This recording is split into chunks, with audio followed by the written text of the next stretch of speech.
Подходит к концу год исторической памяти. Когда мы говорим «не забудем, не простим», мы имеем в виду всех, кто стали жертвами гитлеровцев. И мы имеем в виду, что мы не прощаем и тем, кто так или иначе затаптывал ту или иную память жертв фашизма. Следователь и краезнавца известный Александр Степанович Нак, и исследователь событий нацистской оккупации, публиковал в свое время, еще в 2014 году, «Подпольщики без грифа секретно» о героях времен нацистской оккупации. И в частности, там рассказ о том, как втаптывалась в грязь и отрицалась память героини подполья Маши Марии Брускиной, казненной нацистами в Минске, убиенной нацистами. Должен сказать, что я, родившийся и выросший в Минске, в еврейской семье, соответственно, в юности много общался с евреями на еврейские темы, и я слыхал немало, вот эту фамилию слыхал, Маша Брускина, и говорили о том, что замалчивается, собственно, то, что именно была там она Брускина, естественно, там для разжигания тех или иных не очень здоровых эмоций те или иные люди это использовали. Живя в Израиле, я слыхал, что что-то идет вокруг Маши Брускиной, и в общем и целом, типа, признали в конце концов. И вот, когда я взял в руки вот эту книжку Александра Степановича, собственно, тут расставлены все точки над «и» и над «ё». Зачитаем некоторые моменты. Итак, 3 патриота запечатлены, 3 казненных патриота. Человек жив, пока о нем помнят. 3 патриотов, запечатленных на снимках, вошли в бессмертие, каждый своим путем, порой, к сожалению, весьма непростым. В январе 1946 года подпоручик войска польского Йосиф Армид принес в посольство СССР в Польше 3 фотографии о зверствах гитлеровцев в Минске. Армид заявил, что нашел их в одной из квартир в городе Зольдингене. А может, он не нашел одной из квартир, а нашел на ком-то из немцев, которых он привел к общему знаменателю, может, не совсем с соблюдением юридических деталей, но просто как бы восстанавливая, так сказать, те дни, когда освободительные войска дошли до логова зверя. Один из снимков запечатлел момент казни. Так мир впервые увидел этот фотодокумент потрясающей силой. 5 снимков, страшной своей достоверности фотоцикл. Их держали в руках обвинители на Нюрнбергском процессе, они тревожили сердца и т.д. Однако, чьи же последние мгновения жизни запечатлел гитлеровец-фотограф, стало известно не сразу, хотя данный вопрос недолго оставался без ответа. Но, как только фотография была обнародована, жена Кирилла Труса, Александра Владимировна, опознала своего мужа и Машу Брускину. Еще задолго до начала поисков корреспондентов она передала письменное свидетельство в музей о том, что эта девушка с фотоснимка часто приходила к ее мужу в дни оккупации, что жили в Минске, то есть она была активистка подполья, да, в дни оккупации. Она часто бывала у них в квартире. Муж инструктировал Машу, где и как прятать оружие. На запрос отца Маши Брускиной. 14 сентября 1944 года о судьбе его дочери Лена Левина написала ответ. 14 сентября 1944 года. Здравствуйте, товарищ Брускин. Работу ее председателя городского совета просматривала письма. Он туда послал запрос, да, после освобождения, отец Маши. Машеньку Брускину очень хорошо знал еще до войны.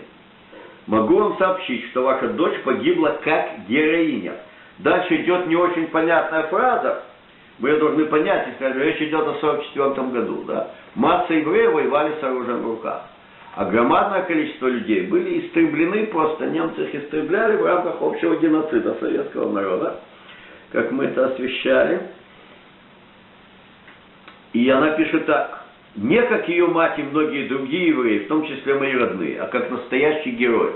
То есть были люди, которые погибли как жертвы, и были те, кто погибли с оружием в руках, сопротивляясь. Десятки тысяч евреев воевали в рядах советских партизан, как мы это освещаем в нашей серии «Белорусский народ праведник».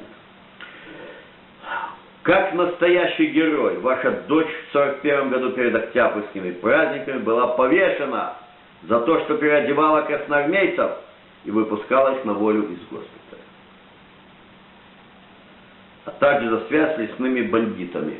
Опять-таки, возвращаясь к теме геноцида советского народа, только в параноической голове политических интересантов, людей с грязными руками, грязной совестью и мутной головой, придет мысль отделять красноармейцев от узников гетто, и тех и других от партизан, где-то объединять, где-то разъединять. Шел геноцид советского народа, и были советские люди, которые сопротивлялись геноциду. Еврейка Маша Брускина помогала красноармейцам, мы не знаем, какого они были этноконфессионального состава, уходить от рук немецких убийц. После чего ее мать, то есть ваша жена, сошла с ума 7 ноября 1941 года. Первый погром была убита. То есть просто была убита, да, ее мать сошла с ума. А Маша Брускина была бойцом. Собственно, она погибла как боец. С Машей, вашей женой, я жила вместе в гетто. О смерти Маши я знаю все подробно. Приветом, Лена. Сохранился и ответ газеты «Звезда» отцу Маши Брускиной. За информацией корреспондент приходил к той же Лене Левиной. Смысл письма приблизительно такой же, как она, Лена Левина, писала в сентябре 1944 года. Елена Левина в конце 40-х годов уехала из Минска в Ленинград. В самом начале 60-х, приехав в Минск, она посетила музей. Увидев фотографию казни, а там было написано «неизвестная», спросила, кому можно сказать, что я знаю эту девушку. Это Маша Брускина. Ее повели к работникам музея. Она уже важный человек, она уже живет не в БССР, она уже живет в Ленинграде, как сегодня говорят, в Питере. Пришлось сотрудникам музея с ней начать разговор. Стали задавать вопросы. Когда она на них ответила, на вопросы, ей сказали, мы это уже знаем, но что-то у вас вся публика однородная. Под однородной публикой подразумевалось национальных свидетелей. Существует в мире много реальностей, в том числе реальность юдофобии и реальность антисемитизма. Да, подумать, насколько омерзительно в начале 60-х годов, когда, собственно, все взрослые люди, они современники нацистской оккупации, современники геноцида, и работники музея, которые должны быть люди кристально честные, которые интересует только историческая правда, там, где речь идет о казни героини, подпольщицы, которая находилась в гетто, говорят, что-то все, кто ее опознают, они евреи. А кто хотели, чтобы ее опознали? Бойцы сибирских дивизий. Вот. Мы видим, да, были, конечно, антисемиты тоже. Каким образом это должно затронуть наш советский патриотизм? Да никак. Вообще никак. Точно так же, как я горд тем, что я еврей, горд моей древней верой, еврейским народом во всех поколениях. Ну и были такие люди, как главари гетто и юденполицай во времена оккупации. Чем они подрывают мою гордость, моим еврейским, значит, всем, так сказать, статусом, да, религиозным, этноконфессиональным? Совсем никак, есть подонки. И то, что мы горды советским народом, это никак не подрывает то, что были люди, которые просто были банальные, нечистоплотные люди, особенно среди творческой интеллигенции такие водятся, поэтому стучали друг на друга в массовом порядке в годы Ежовщины. Так. Это никак не мешает тому, что мы горды тем, что мы советские люди. А эти, они не позорили звание советских людей. Точно так же, как бандиты, главари Юденратов и Юденполицаи, они не позорили то, что они евреи. Какое отношение имеют достойные люди к недолюдкам? Как можно позорить ту или иную национальность, потому что из ее рядов или этноконфессиональной группы выходят какие-то недолюдки, которые никак не представляют. Конечно, не представляют. Не единожды приходили знакомые Марии Брускиной к работникам Белорусского государственного музея истории Великой Отечественной войны, чтобы дать данные об опознании на фотографии, но она по-прежнему оставалась неизвестной. Брускину не признавали в героине. Первым из трех запечатленных на фотографии официально шагнул в бессмертие Кирилл Трус. Указом Президиума Верховного Совета так и так Трус, Чербацевич и Янушкевич посмертно награждены орденом Отечественной войны первой степени. Я тут веду только линию о Маше Брускиной защиту. Прошло почти 27 лет с момента казни. Девушку на снимках по-прежнему называли неизвестной. В результате колоссальной поисковой работы, проведенной корреспондентами газет «Труд» и «Вечерний Минск», независимо друг от друга, удалось установить имя героини. Ее опознали 18 человек. В том числе ее отец, фронтовик, естественно, проживавший в то время в Москве, дядя, это брат матери, знаменитый скульптор, герой социалистического труда, Заир Исакович Азбур, который прекрасно знал свою племянницу. Были среди опознавших и директор школы, много бывших одноклассников, с честью прошедших через горнило войны, ставших впоследствии уважаемыми людьми, начальниками разных уровней. Все они опознали в неизвестной Машу Брускину. Но мы понимаем, что среди 18 свидетелей были уже люди, как мы понимаем, разных национальностей. Да? Понятно, что и дядя, и отец, и люди, которые были в Минском гетто, они вот оказались евреями. А уже когда 18 человек, 2 независимых исследования, 2 советских газет, следует напомнить, что если 2 свидетеля подтверждают тот или иной факт, суд принимает его за истину. Здесь же было почти в 10 раз больше. Московский эксперт, подполковник милиции Шакур Гаревич Кунахин по совокупности всех собранных данных сделал заключение. Подлинность этих показаний, достоверность описываемых фактов, не вызывает сомнений. Поэтому эти показания в совокупности с выводом по криминалистическому исследованию фотоснимков могут служить основанием для вполне определенного вывода о том, что девушка на снимках казни действительно является Машей Брускиной, бывшей ученицей 28-й школы города Минска. Возвращаясь к вопросу о советском народе и всяких разных людях среди правящей, как сегодня говорят, элиты. Вот это были советские люди, сотрудники 2 газет, подполковник милиции, реальный эксперт, так? Вот они представляли советский народ. А вот номенклатура, деградировавшая на глазах, партноменклатура, деградировавшая со времен хрущебесия, вот это да! Так они и сам Советский Союз развалили. Они его развалили. Вот эти вот аппаратчики. Наш Советский Союз, наших советских людей, коммунистов беспартийных. Мы видим, как толково все в советское время проводились. Показания 18 свидетелей изучил эксперт, криминалист, подполковник милиции. Достоверность описываемых фактов. Не можем не помянуть Куропаты, бредни псевдосвидетелей Поздняка, которыми потом носилась и прокуратура белорусская, и по сей день на них ссылаются всякие персонажи.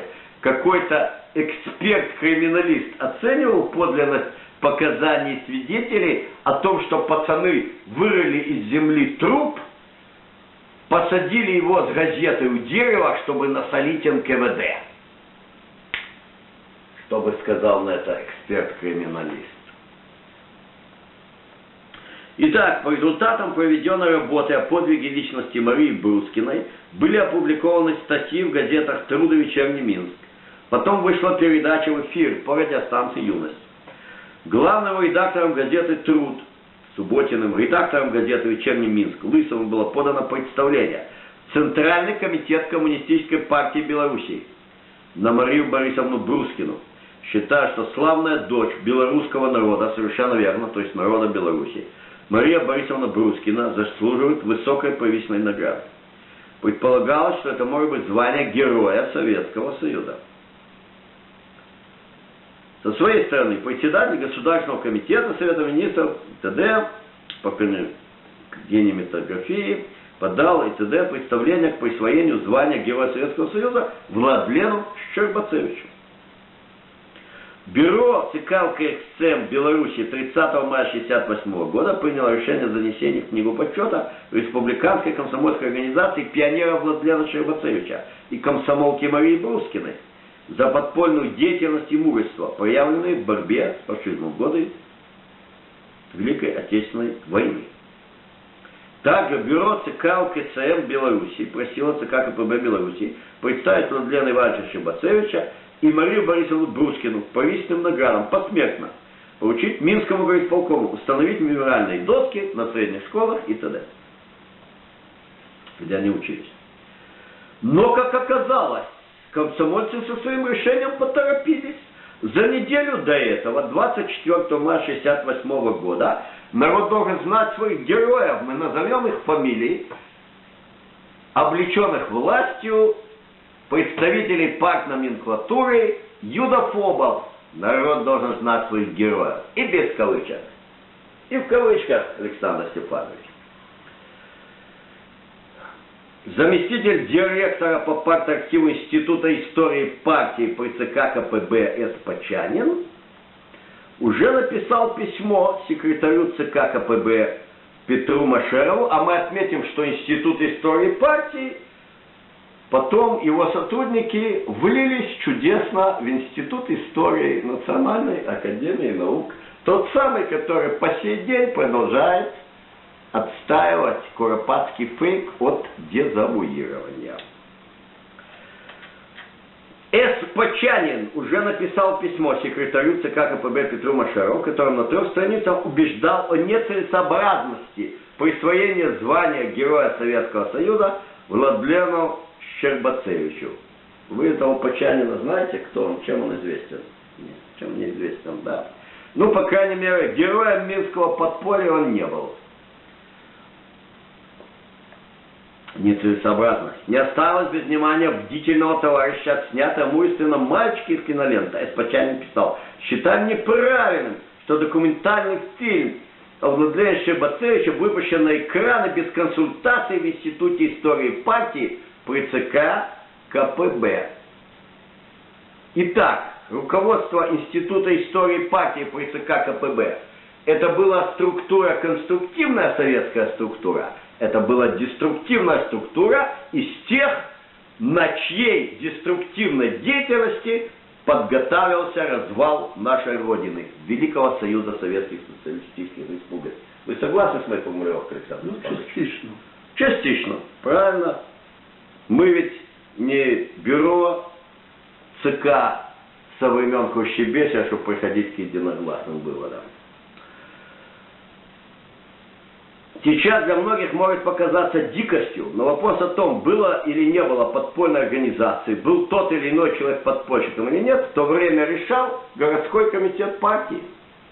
Городской комитет партии.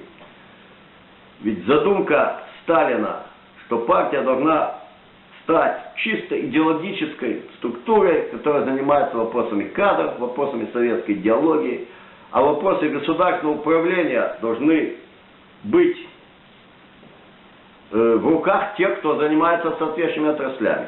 Эта идея Сталина была похоронена Хрущебесом и во времена Хрущебесия похоронена. Все было передано полностью на откуп ставшей неприкосновенной партноменклатуры. Последнее слово было за ними. Оно прозвучало на страницах секретного постановления Бюро Минского горкома КП Белоруссии от 23 октября 1968 года. Секретное постановление Минского горкома КП. Оцените юмор того, что вы даже сами, Александр Степанович, мрачный юмор, трагический. Было был горком коммунистической партии, который в условиях немецкой оккупации вел борьбу против немецкой оккупации. И были герои-подпольщики. И у них были свои секретные документы, которые мы сегодня видим в музее. А сидели обитатели андаторовых домов на улице Пулихова, которые на углу этих улицы приходили за экологичным молочком со специальной фермы до молочной, как нам поведал наш товарищ Емельян Николаевич Лепешка в своей книге, которая, не сомневаюсь, станет бессмертной, «Куропатой змеиный поцелуй Америки». Вот. Вот такие люди в горкоме КП, они писали секретные постановления, как затоптать в грязь и скрыть память о героях вот тех коммунистов. Секретное постановление. Признать группу Каитуса Щербацевича подпольной антифашистской организации советских патриотов. Признать участниками поименно, Брускиной там нет. За участие в спасении командиров политработников представить ТД к награждению такой-то медали. Установить на доме, где находилась конспиративная квартирня участников подпольной антифашистской группы советских патриотов, мемориальную доску. А почему это секретное постановление? Что тут секретно? Значит, рассказываю, почему оно было секретное. Потому что там, во-первых, были частные данные употреблялись и различные операции и агентурные фамилии агентурных работников. Поэтому, поскольку срок не истек, и вот это вот, поэтому они туда были, шли под грифом секретно. Значит, почему проходили вот эти постановления секретные? Значит, когда-то партия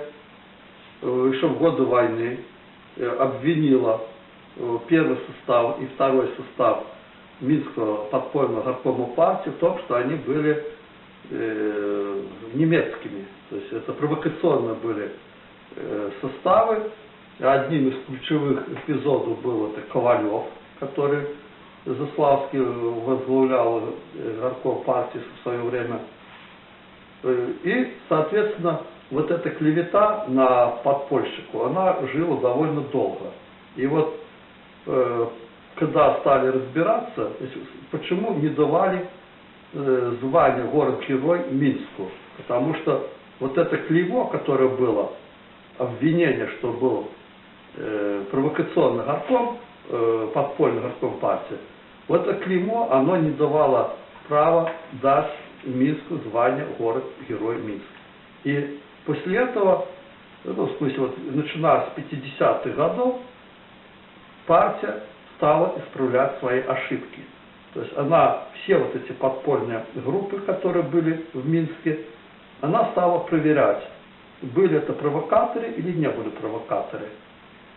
Собирали заявление каждый член группы, и, соответственно, каждый член группы писал свое участие.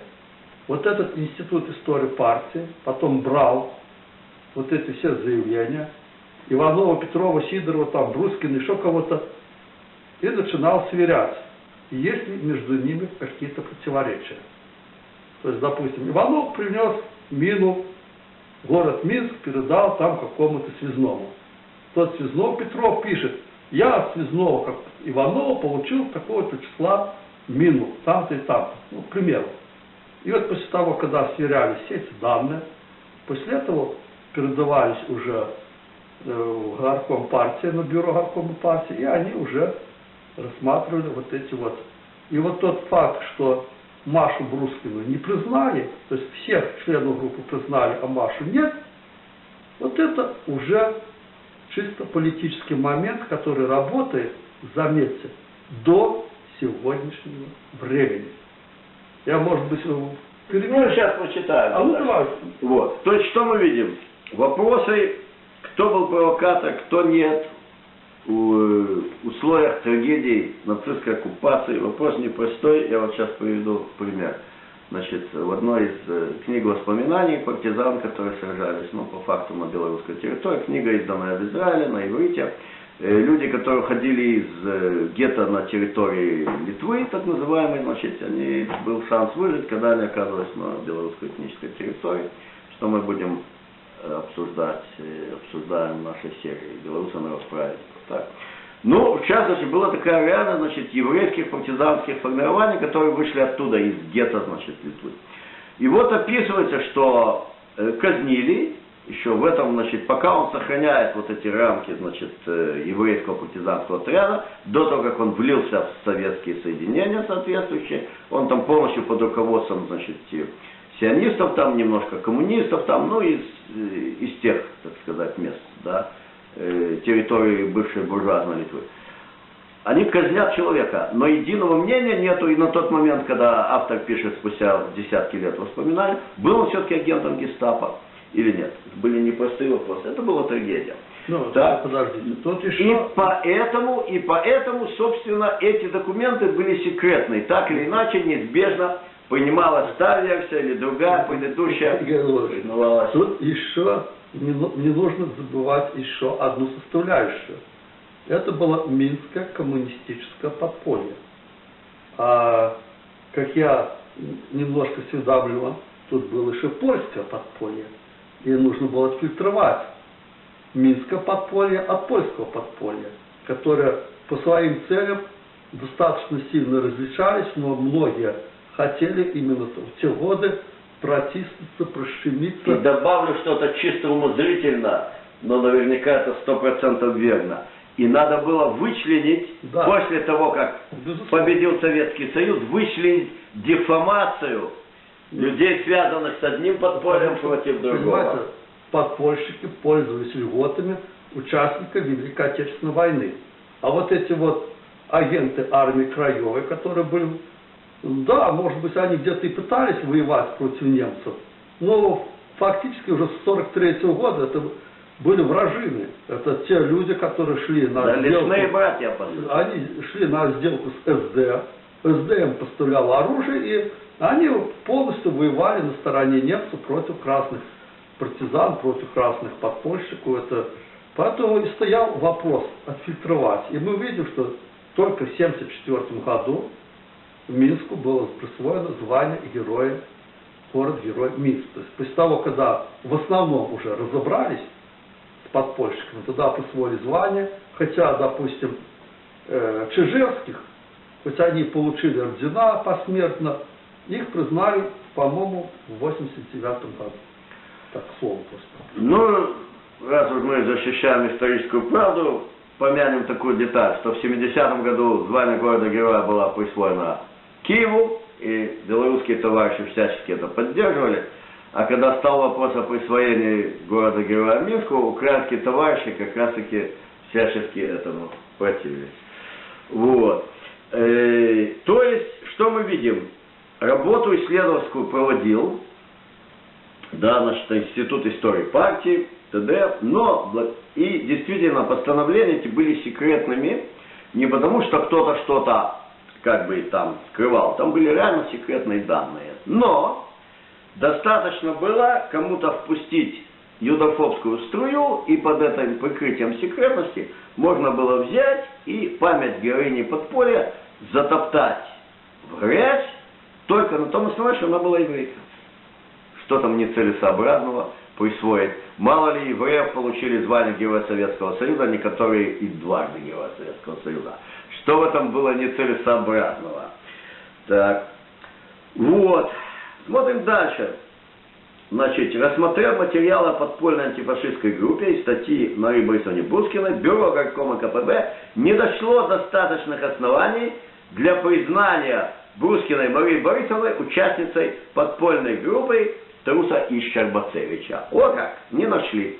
Эксперт-криминалист нашел, а эти не нашли. А сейчас, когда мы говорим о куропатском фейке, да, мы видим, что вот те, кто, значит, они по политическим мотивам Бускину не признавали, а эксперты-криминалисты, исследовав свидетельские показания, признавали. А сейчас эти в куропатском фейке говорят, что вот Поздняк прав в своих докладах, его свидетели это свидетели, А все абсолютно артефакты свидетельствуют, что там жертвы гильского геноцида, их можно это. А эксперт-криминалист еще до сих пор свое слово не сказал. Но с Божьей помощью товарища Великой России это слово скажут и проанализируют свидетельские показания. Итак, партия быстро остудила патриотический пыл корреспондентов, проводивших работу по установлению личности неизвестной на фотографии. К этому непосредственно приложили руку директор Института истории партии при ЦК КПБ Белоруссии, доктор исторических наук профессор Игнатенко и заместитель директора института, доктор исторических наук Почанин. Возвращаюсь немножко к части нашего предыдущего диалога с Александром Степановичем. Когда я сказал, что эта структура была деструктивна, Александр Степанович сказал, что он частично согласен с тем, что он сказал, собственно, имея в виду то, что он изложил затем, что, ну как, люди занимались реальной работой, как бы важной, ценной работой, да. Но, к сожалению, есть такая древнееврейская мудрость. Гореш зе гакел. Голова – это все. И руководство этого института, руководитель и заместитель, вот они, так сказать, сказали свое последнее слово.